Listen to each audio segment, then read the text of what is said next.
Forward Cup 2016, gli europei di calcio 8 si giocano a Roma.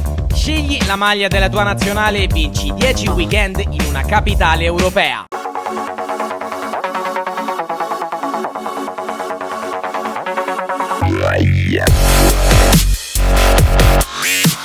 Buonasera e benvenuti a tutti qui al circolo sportivo Sport City per la 27esima giornata di Serie A. Le squadre che si sfideranno quest'oggi sono Golbet Calcio 8 e Roma Calcio 8 GSA. De Marco 1-2 con il compagno, a tu per tu con il portiere, il destro, la grandissima parata di Caterini che restituisce palla alla Roma. Oliva chiede il movimento dei suoi compagni, ora c'è lo scambio, sbaglia tutto. Monteforte a tu per tu con il portiere, il sinistro, il palo.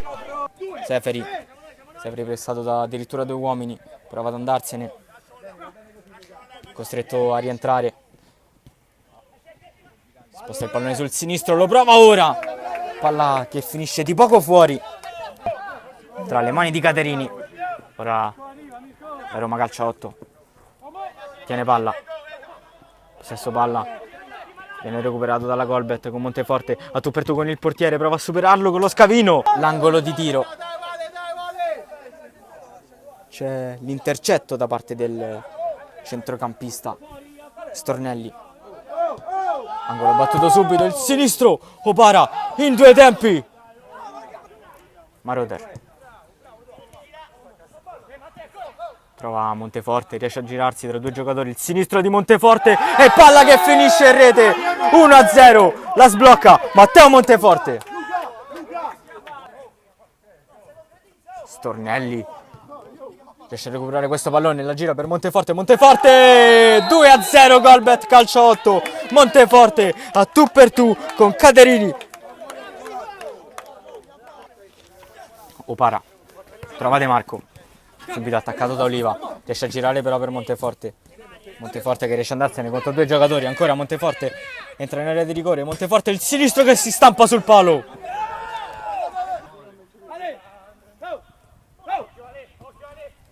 servito Monteforte, chiede palla a gran voce De Marco, Monteforte che carica il sinistro e fa 3-0, Golbet ormai mette a sicuro il risultato, il Golbet che controlla questa partita ormai. Ora c'è Cichella ne salta 2, poi gira per Seferi, il sinistro, ha provato la Roma ad accorciare le distanze con Seferi, giallorosso.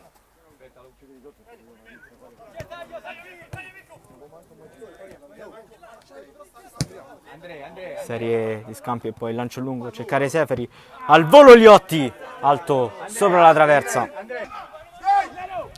chiede ai suoi di salire, gira da subito per Monteforte, sinistro tagliato dentro, ottimo il pallone, il sinistro al volo, finisce fuori a trovare l'attaccante. Cichella pensa al tiro, lo prova, la deviazione del centrale difensivo, poi Cichella al volo alla sinistra del portiere, aspetta il movimento di Santini, messo giù Monteforte, calcio di punizione per la Golbet, la battuta subito, il destro giro, 4-0 Golbet su di una punizione, si fa sorprendere la Roma, sbaglia il passaggio Oliva, poi c'è Maroder, punta alla porta, serve Angela, tu per tu con il portiere, 5-0 Golbet, Angele mette in cassaforte la partita per Angelè, gira per Sterbini e finisce qui. Golbet batte Roma Calcio 8 5-0 in questa 27esima giornata di Serie A Lega Calcio 8.